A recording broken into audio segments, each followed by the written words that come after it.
In this video, we'll focus on Unity scenes and how to organize them properly for WEAVR procedures. A scene in Unity is essentially a container that holds everything in your experience. This includes objects, lighting, cameras, and all the other things that make the experience work.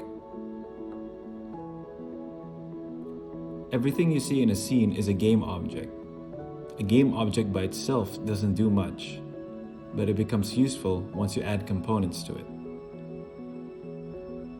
Components define behavior. For example, a mesh renderer makes an object visible. A collider allows it to be interacted with.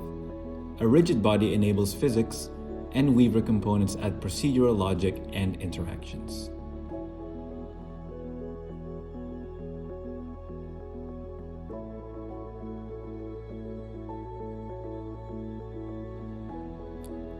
The hierarchy shows how game objects are organized and parented. Keeping the hierarchy clean and well-named is especially important in WEAVR because procedures often reference specific objects. Unity has two main modes you'll switch between. Edit mode is where you build and configure your scene, and play mode is where you test interactions and logic in real time.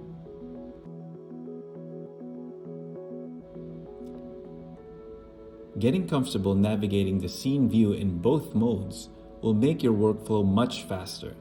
In the next videos, we'll start creating real interactions and procedures step by step. I'll see you in the next one.